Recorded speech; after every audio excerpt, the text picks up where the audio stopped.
방탄소년단을 아십니까? 네, 다 아시네요. 네, 방탄소년단, 영어로 BTS라 그러죠. 몇 명이죠? 7명입니까? 네. 방탄소년단 아는데 몇 명인지는 제가 확실히 잘 모르겠습니다. 요즘은 하도 많이 나와서 몇 명인지 뭐 이렇게 무슨 뭐 그룹회가 TV에 한 번씩 나오는 거 보면 너무 많아가지고 전부 다 뭐 거기가 거긴 것 같고 하는데, 아무튼 이 방탄소년단 7명의 이 남성 그룹이 이 대한민국에서 최고의 히트를 친 것뿐만 아니라 세계적으로 지금은 유명한 그런 그룹이 되었습니다. 미국에 이 빌보드 차트라는 것이 있어요. 이거는 이제 미국에서 매주 이제 이 가요, 미국에 나오는 음악들, 미국뿐만 아니라 미국은 뭐 워낙 시장이 크니까 세계적으로 이 음악 시장을 다루고 있죠. 그 시장에서 매주 이제 순위를 매기는 게 빌보드 차트라고 합니다. 이 방탄소년단이 우리나라 그룹으로 그 미국 차트에, 세계적인 차트에 1등까지 했던 그런 그룹이 바로 이 방탄소년단입니다. 그래서 그 인기에 더불어 이 유엔에서도 이제 발표를 하고 또 이렇게 연설을 할 정도로 그렇게 아주 유명한 그런 그룹이 되었습니다.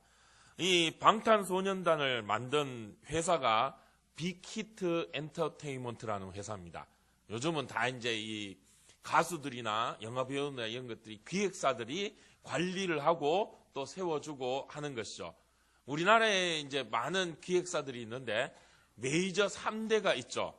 먼저 이제 SM이라고 이수만 씨가 만든 그런 그 회사가 있고, 그 다음에 JYP라고 박진영이라는 분이 만든 회사가 있고, 그 다음에 요즘 뭐 승리라고 해가지고 이제 뭐 무슨 뭡니까 버닝썬입니까 해가 막 한참 뉴스가 많이 나오고 그것 때문에 시끄러운 이제 YG라고 하는 그렇게 3대, 여기가 우리나라에서 제일 큰 이 세 연예 기획사라고 하는데, 이 세 기획사도 하지 못한 것을 이 빅히트 엔터테인먼트라고 하는 기획사가, 사실은 이렇게 잘 나가는 회사는 아니었는데, 물론 뭐 거기에도 많은 이 가수들이 있고 활동을 하는데, 거기서 이 방탄소년단을 만들어서 세계적으로 히트를 쳤죠. 그 빅히트 엔터테인먼트사의 이 대표가 방시혁이라는 분입니다. 이 방시혁 씨가 서울대 출신입니다. 그래서 올해 2월 달에 서울대 졸업식 때 이분이 축사를 했습니다. 보통 이제 대학 졸업식을 하면은 이제 그 졸업생 중에 출신 동문 중에 좀 이제 유력한 분들을 초청해서 이제 졸업생들에게 축사를 하는데, 원래는 이 방시혁 씨가 그 축사를 하게 되었습니다. 이분이 이 서울대 졸업생들한테 이런 말을 했습니다. 분노하라고 말씀했습니다. 자신은 그 분노함으로 저 방탄소년단을 세계적인 그룹으로 만들었다, 이렇게 말했습니다. 자기의 그 원동력, 성장의 원동력은 바로 분노라고 말했다는 거죠. 이 분노가 뭐냐? 세상을 향해 분노하라는 것입니다. 세상에 부조리하고 불합리한 그런 잘못된 모습들, 그리고 선입관들, 고정관념들, 이런 것들에 대해서 분노하며 그것을 바꾸고 변화시켜가는 그런 원동력으로 삼아라. 본인은 그렇게 해서 안 된다고 하는, 우리나라는 안 된다, 우리나라 가수들은 할 수 없다 하는 그런 세계의 벽을 넘어서 이 방탄소년단 BTS를 빌보드 1위의 자리에까지 올릴 수 있게 됐다라고 말하고 있습니다. 그렇습니다.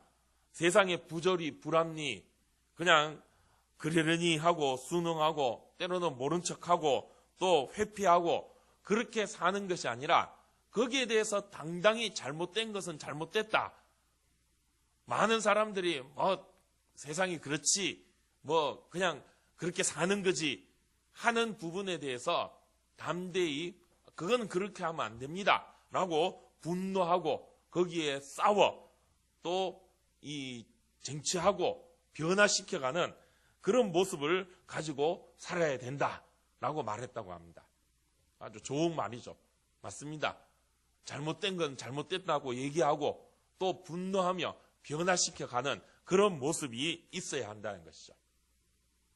그런데 우리 믿는 사람은 조금 다른 생각을 가져야 되지 않을까 하는 생각을 하게 됩니다. 오늘 예수님께서는 온유한 자가 복이 있다고 말씀하고 있습니다. 온유해야 된다는 거죠. 방시혁 대표는 분노하며 세상을 향해 그렇게 투쟁하고 변화시키고 달려가고 부딪히고 싸우라고 말하고 있는데, 예수님께서는 거기에 한 단계 더 높은 수준을 말씀하고 있습니다. 그게 바로 온유함입니다. 온유하라고 말씀하고 있죠. 이 온유하다는 게 어떤 의미입니까? 온유함이 뭡니까? 온유함은 조용하고 온순하고 평화롭고 흔들림 없는 그런 잔잔함, 그런 것을 우리가 온순함이라고 그러죠. 막 성격 급하게 막 그건 아니야, 이건 하지 말고 이런 것보다 조용하게 잔잔하게 있는 듯 마는 듯 그런 모습을 우리가 온유함이라 말하고 있습니다. 이 온유함, 어떻게 보면 잔잔한 바다처럼 볼 수 있겠죠. 이 바다를 보면 어떻습니까? 우리 요 앞에 이제 대군포나 이기대나 요 나가면은 바다가 보이죠. 요 하다못해 여기 이제 광안대교만 타도 바다가 보이는데, 그 지날 때마다 바다를 보면 어떻습니까? 마음이 평안해지죠. 왜 그렇습니까? 큰 넓은 바다를 보면 잔잔한 그 바다를 보면서 내 마음도 저렇게 좀 잔잔했으면 싶은 그런 마음을 갖게 되죠. 그런데 멀리서 보면 바다는 참 잔잔한 것 같습니다. 하지만 가까이 가서 바다를 보면 어떻습니까? 결코 잔잔하지가 않죠. 늘 출석거리며 파도가 치고 바람이 불고 또 그렇게 이 휘몰아치는 끊임없이 흔들리는 것이 바다의 모습입니다. 또 온유함 그러면은 동물 중에 백조, 호수 위를 잔잔히 거니는 백조를 우리가 생각할 수 있죠. 백조가 호수 위에 잔잔히 이렇게 떠다니는 유유히 이렇게 유유자적하며 떠나던 모습을 보면 정말 편안하다. 그래서 우리가 백조의 호수 뭐 그런 것도 생각을 하고 왔는데, 그렇게 편안해 보이는 백조지만 실상 수면 아래로 내려가 보면 백조는 그렇게 유유히 떠다니기 위해서 부단히 발버둥을 치고 있다는 거죠. 발을 계속 쉬지 않고 물갈퀴를 이렇게 휘저으면서 그렇게 열심히 헤엄쳐야지 그렇게 유유히 떠다닐 수 있다는 것이죠. 이 온유함이란 말의 의미를 살펴보면 이 야생마에 대한 의미가 있다고 합니다. 야생마는 어떻습니까? 길들여지지 않은 야생마는 지 멋대로 뛰어답니다. 팍팍 뛰댕기고, 그 야생마를 타려고 하면 길들여야 되죠. 막 펄쩍펄쩍 뛰면서 사람의 손은 전혀 감당하지 못하고 또 가까이 하지 않는 그런 야생마지만, 그 야생마를 붙잡아서 이렇게 훈련시키고 따듬고 하면 아주 좋은 명마가 될 수 있다는 거죠. 바로 그것이 온유함입니다. 길들여지기 전에는 그렇게 날뛰고 그렇게 하던 이 말이 길들여지면 온순하게 주인의 말을 잘 듣는 것, 그것이 바로 온유함이라 그러죠. 예수님께서는 그렇게 온유한 자가 복이 있다라고 말씀하고 있습니다. 그리고 그 온유한 자가 땅을 유업으로 기업으로 받을 것이다 라고 말씀하고 있다는 거죠. 이 땅을 누가 차지하느냐? 온유한 자가 차지할 수 있다 라고 예수님께서 말씀하고 있습니다. 그런데 그러면 이 온유함이 차지할 수 있는 땅의 모습은 어떠하냐? 우리가 한번 살펴봐야 되죠. 땅은 어떻습니까? 세상이죠. 이 땅은 세상을 말하죠. 세상은 어떻습니까? 결코 온유하지 못하죠. 평화롭지 못하죠. 세상은 늘 치고받고 싸우고 소동이 끊이지 않는 그러한 곳이 바로 세상입니다. 그래서 전쟁터 같고 때로는 정글에 비유되는 것이 세상의 모습이죠. 정글은 어떻습니까? 이 짐승들이 서로 잡아먹으려고 으르렁거리는, 정신 안 차리고 멍하게 있다가는 잡아먹히는 게 바로 정글입니다. 그래서 늘 이 으르렁거리며 치열하게 싸우고 다투고 쟁취하고, 그것이 세상의 모습이죠. 앞서 방시혁 씨가 말한 대로 세상은 그렇게 분노하며 싸우고 투쟁해야 얻을 수 있는 것이 바로 세상, 이 땅의 모습이죠. 그런데 그러면 땅이 그러하면 그 땅을 정복하고 차지할 사람은 그 땅의 모습과 같이 쟁취하고 투쟁하려면 가만히 있어서는 안 되죠. 적극적으로 싸우고 투쟁하고 분노하고 그래야지 그 땅을 정복할 수 있지 않는가?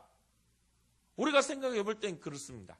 그런데 오히려 예수님께서는 그 땅을 기업으로 얻을 자, 그 땅을 소유할 수 있는 자가 어떤 자냐? 온유한 자다라고 말씀하고 있습니다.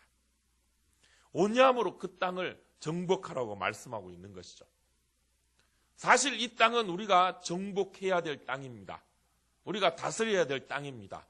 왜냐하면 하나님께서 태초에 처음 아담과 하와 사람을 만드셨을 때 그들에게 주신 명령이기 때문이죠. 땅에 번성하고 충만하고 그 땅을 정복하고 다스리라. 그것이 하나님이 우리 사람에게 주신 명령인 것이죠. 그래서 우리는 그 땅을 정복하고 다스려야 됩니다. 그런데 어떻게 그 땅을 정복하고 다스리냐? 오늘 예수님께서는 온유함으로 다스려야 된다라고 말씀하고 있습니다. 세상 풍파 가운데 흔들림이 끊임없고 어지럽고 시끄럽고 왁자지껄한 그런 세상을 우리가 어떻게 온유함으로 다스릴 수 있는가? 세상의 모습의 온유함은 절대 함께 할 수 없는 전혀 반대의 모습인데 어떻게 온유함으로 세상을 다스릴 수 있느냐 하는 것이죠. 결국 사람의 힘으로는 할 수 없는 것입니다. 우리는 감당할 수 없는 것이죠.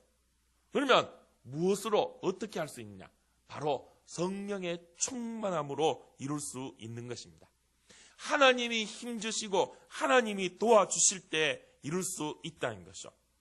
이 온유함은 결국 예수님께서 이루어 주시는 것입니다. 예수님이 주시는 것이죠. 그 예수님이 주시는 온유함으로 우리는 세상을 다스려야 됩니다. 주님이 우리에게 허락하신 성령의 충만함으로 우리는 온유함을 이루고 그 온유함으로 세상을 다스리고 정복해 가야 됩니다. 땅을 기업으로 얻어야 한다는 것이죠.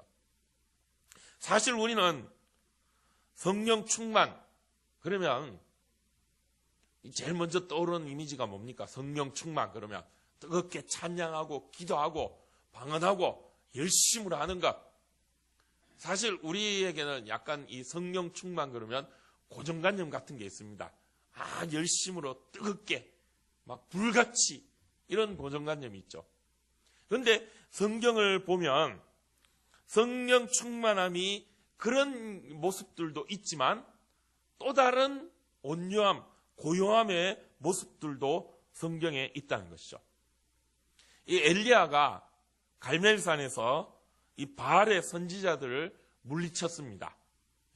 3년 반 동안 흉년이 져서 가뭄이 져서 비가 오지 않는데 거기서 이 바알 선지자와 엘리야가 한판 승부를 걸죠. 그래서 이 엘리야가 하나님 앞에 기도하며 승리합니다. 바알의 선지자들 다 몰아칩니다. 그렇게 승리한 이후에 엘리야는 호렙산으로 갑니다. 거기에 숨어 있을 때 하나님께서 그 엘리야를 부르시고 만나십니다. 그때 이 하나님이 엘리야를 만날 때 먼저 크고 강한 바람이 불었습니다. 그리고 지진이 일어났습니다. 그리고 막 불이 떨어지고 그야말로 난리법석 천지가 개벽하는 듯한 그러한 모습들이 있었다는 거죠.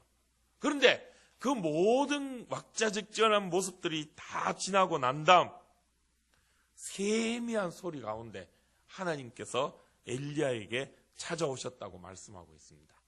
바로 성령은 그렇게 우리에게 온유함으로 보여주시고 또 그런 온유함으로 우리 가운데 충만하게 역사하고 계시는 것입니다.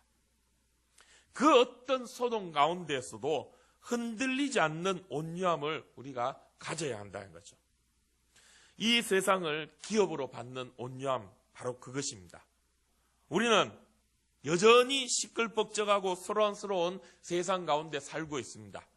우리가 정복하고 다스려야 될 땅은 여전히 전쟁터입니다. 조용한 구석이 한 군데도 없습니다. 시끌벅적하고 서로 치고받고 싸우고 왁자지껄한 그런 세상. 그런데 우리는 그 가운데에서 하나님이 주신 온유함을 가지고 살아가야 된다는 거죠. 그리고 그 온유함으로 세상을 정복하고 다스려야 됩니다. 쉽지는 않죠. 나는 온유하고 싶죠. 그래서 은혜 충만하게 받아서 온유하고자 갑니다. 오늘 또 우리 주일 아침부터 정말 말씀 듣고 예배하고 기도하고 은혜 충만하게 됐죠. 그래서 내 마음에 은혜가 충만해서 오늘 말씀대로 온유해야지. 오늘도 온유하게, 다음 한 주간도 온유하게 살아야지 하고 저 예배당 문을 나가 세상을 향해 가면 어떻습니까? 온유하게 가만히 둡니까? 차 타고 가는데 누가 팍 끼어들면 저기 막 이래 나오고, 집에 갔는데 예배 드리고 기도하고 은혜 충만하게 와서 집에 갔더니 교회도 안 온 남편이 밥은 왜 하고 왜 늦게 오냐 하고 막 뭐라 했었고, 자식들은 말도 안 듣고, 나는 온유하고 싶은데 안 그렇습니까? 나는 정말 온유하게 살고 싶은데 세상이 가만두지 않죠. 자꾸 나를 뒤흔들죠. 그러면 거기에 흔들려서 우리는 온유함을 다 쏟아내야 됩니까? 그렇지 않죠. 그런 가운데서도 우리는 온유해야 됩니다. 그럼 어떻게 온유할 수 있습니까? 내 그릇을 키워야 된다는 거죠. 이 물을 담아가면 어떻습니까? 요만한 접시에 물을 담아서 어디로 들고 가려고 그러면 거기에 물을 가득 채우고 들고 가면 어떻습니까? 쉽지가 않죠. 출렁출렁 자꾸 차고 넘칩니다. 막 이리 흔들리고 저리 흔들리고 그러면은 자 넘쳐가지고 흘려버리고 나중에 가면 얼마 남지가 않습니다. 그런데 어떻습니까? 요만한 그릇은 금방 흔들리고 금방 썼지만 큰 그릇, 큰 다라이라 그러죠. 우리말로. 거기에 물 담아가면 좀 출렁거려도 큰 그릇은 넘치지가 않습니다. 우리의 심령이 그렇게 큰 그릇이 돼야 된다는 거죠. 앞서 말씀드린 것처럼 바다는 아무리 흔들리고 태풍이 불고 바람이 불고 난리 법석을 쳐도 안 넘칩니다. 왜 그렇습니까? 넓기 때문이죠. 크기 때문이죠. 우리가 그런 믿음으로 세상 앞에 나아가야 됩니다. 세상은 자꾸 우리를 두들깁니다. 자꾸 우리를 칩니다. 우리를 자꾸 들쑤십니다. 우리를 하여금 이러한 온유함을 지니지 못하도록, 지키지 못하도록 뒤흔들면서 우리를 소란스럽게 만들려고 합니다. 그런 세상 가운데 우리는 그 세상의 공격에도 온유함을 지키고 다스릴 수 있어야 된다는 거죠. 어떻게 그렇게 할 수 있습니까? 맷집을 키워야 됩니다. 계속 두들겨도 거기에 끄떡하지 않는 맷집이 있어야 된다는 거죠. 이 권투 선수들 보면 이 권투 선수들이 훈련을 함에 있어서 맷집을 키우죠. 보면 어떻게 합니까? 막 이렇게 딱 이제 윗몸 일으키기를 하면서 배에 힘을 꽉 주면은 막 이런 공도 그냥 이 공이 아니라 땅땅한 돌멩이 같은 돌을 막 배에다가 막 치죠. 막 두들죠. 왜 그렇습니까? 힘을 키우기 위해서죠. 자꾸 맞으면 단단해집니다. 근육이 생기고 힘이 생깁니다. 그리고 막 이 스파링 같은 것도 할 때도 막 맞고 많이 맞고 또 많이 때리고 해야 되죠. 왜 이제 권투 선수들이 그렇게 많이 맞다 보면은 나중에 어떤 일이 생기냐면 주먹이 와도 눈이 안 감긴답니다. 우리는 뭐가 이렇게 씩 지나가면 또 눈이 팍 감기고 아이고 놀래라 하고 하는데 계속 맞다 보면 나중에 주먹이 오는 게 눈에 보인답니다. 눈을 뜨고 오는데도 눈을 뜨고 볼 수 있다는 거죠. 그러면 그 주먹을 피할 수가 있다는 거죠. 이게 이제 맷집이 키워지면 그렇습니다. 웬만하게 맞아도 거기에 끄떡하지 않는 맷집이 생긴다는 거죠. 우리가 그런 신앙의 맷집을 키워야 한다는 거죠. 제 얘기를 좀 하면 지난번 제가 이제 군대 얘기를 했습니다. 이제 만천하가 제가 방해에 나왔다는 걸 알고 있습니다. 제가 이제 이렇게 양심선언을 하고 자기 고백을 하니까 슬그머니 어떤 분이 오셔서 목사님 저도 18개월입니다. 이렇게 말씀하시는 분이 계셨습니다. 제가 이제 방위를 했는데 제가 처음 이제 방위 받고 방위 갈 때는 좋았습니다. 왜냐? 방위 그러면 우리가 전부 다 보통 이제 동사무소 방위만 생각하시죠. 편하게 9시에 출근해서 6시 땡 하면 퇴근하고, 동사무소에서 할 일 없이 늘 빈둥빈둥 앉아있는 그런 방위의 이미지. 저 역시 방위 가기 전까지는 방위는 그런 줄 알았습니다. 그래서 편하게 18개월 보낼 수 있겠구나 생각했는데, 하나님이 저를 그렇게 편하게 안 보내셨어요. 비록 짧은 방위였지만 힘든 데를 보내주셨어요. 방위 중에도 이 군부대 방위가 있습니다. 거기에서도 이제 이 기동대라고 하는 이제 현역처럼 늘 총 쏘고 또 훈련 받는 데가 있습니다. 거기서 저는 60mm 박격포를 했습니다. 덩치 크다고 너는 60mm 해라. 그래가 박격포 20kg짜리 맨날 쥐고 18개월을 산으로 뛰어다니는 그런 모습이 있었는데, 이제 자대 배치를 받으러 이제 가는데 마침 그때 이제 제대 방위는 소집 해제라고 하죠. 하고 나오는 사람이 있었어요. 이제 마주치는데 그 사람이 이제 가는 신병들한테 그런 얘기를 던지면서 갔습니다. 거기도 사람 사는 데니까 잘 참으면은 다 시간 지나간다. 그때까지 제가 그 얘기는 무슨 얘기인지 의미를 몰랐어요. 근데 자대 배치를 받아서 딱 가니까 이건 사람 사는 데가 아니구나 하는 생각이 드는 거예요. 막 정신없이 뚫기 패는데, 제 때만 해도 군대가 이 구타가 있었습니다. 이제 막 없애자고 하는 시기였지만 그래도 여전히 군대는 두들겨 패야 돌아간다 해서 많이 두들겨 팼어요. 많이 맞았어요.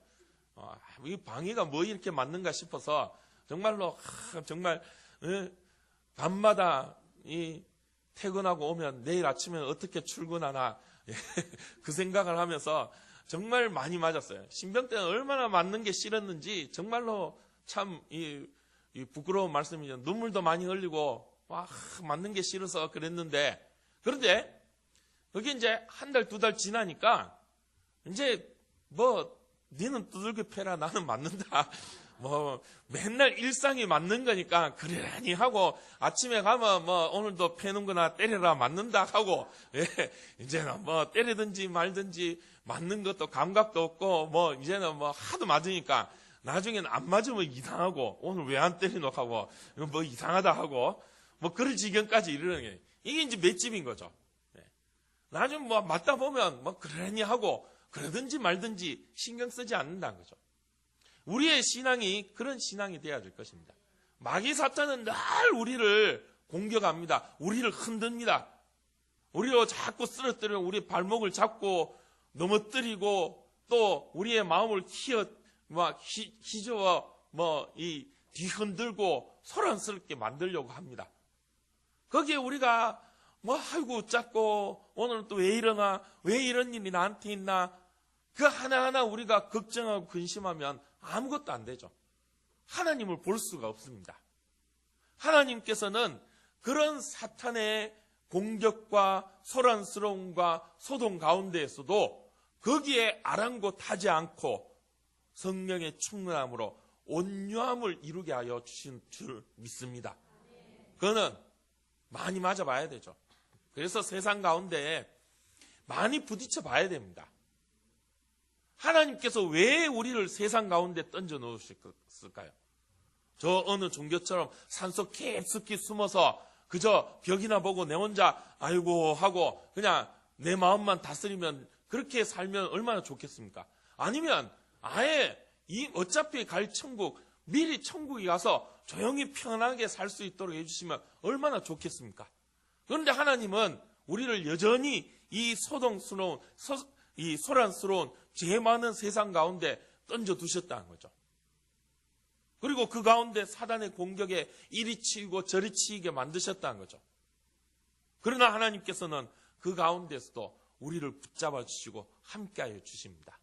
오히려 그런 사단의 소동과 공격을 통하여서 나를 사랑하시는 하나님의 그 사랑과 은혜가 더욱 분명해지고 있다는 것이죠. 그게 은혜인 것입니다. 그래서 우리는 더 이상 사단이 나를 공격하고 뒤흔들어도 걱정하거나 두려워하지 않는다는 거죠. 왜?